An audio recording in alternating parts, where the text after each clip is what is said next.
Blessed is the man who takes refuge in this. Taste and see that the Lord is good. David saw God's goodness. He saw it. We've been in a season now that we call Vision Quest, a journey to see. David had a son, many sons. One of them became king after David. His name was Solomon. King Solomon has went down in history as the wisest man that ever lived. And when I read the writings of this great wise Solomon, the book of Proverbs, and I see all these wise sayings, the wisest thing that I ever heard the wisest man on the planet ever say was, for lack of vision, God's people perish. For the inability to see the things they need to see, they perish. Because they can't see who God really is. Because they can't see who they really are to God. Because they can't see the potential and the purpose and the destiny that God has put inside of them. Because they can't see the big picture of creation. Because they can't see, if you were here last week, because they can't see people the way that they're supposed to see people. For lack of vision, God's people perish. Their purpose perishes. Their vision perishes. Their destiny perishes. Their life perishes. The NIV, we talked about it a little more on Wednesday night. The NIV of this passage says, for lack of revelation, the people cast off restraint. Because the people could not see what they needed to see. They did not get honed in on life, discipline themselves, get on the road, start running their race with perseverance. They were just scattered all over the place.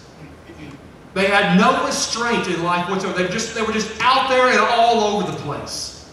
Because they couldn't see, their life was going nowhere specific. We've been dealing with this for weeks now. Different areas that God has made very clear. You've got to see this. You've got to see this. Here's an area that David felt was very important for us to see. Much would hinge on it. Oh, taste and see that the Lord is good. And if you were here Wednesday night, we reminded you what we're really talking about when we say you've got to see God as He is. You've got to see yourself as you really are. You've got to see life and creation and God's plan in the earth the way it really is. What we're talking about is understanding. If someone's trying to explain something to you, it's like, oh, no, I don't get it, I don't get it. We say, well, I just can't see it. I don't see what you're trying to tell me. And then finally the light bulb pops on and we get it, we understand it. And so what do we say? Oh, now I see what you're saying. We talked about John on Wednesday night and how he heard behind him a voice like a trumpet. And he turned to see the voice. And when he saw the voice, he began to understand from that point on the plans and purposes of Jesus Christ in the earth. He began to see the voice. He began to understand what God was up to. David is saying you've got to come to a place where you have so tasted of His goodness that you begin to understand what this means for your life.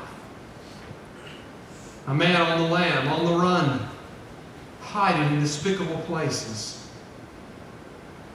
Places where he has every right to grumble, complain, get angry at everybody in his life, with God being the top of the totem pole.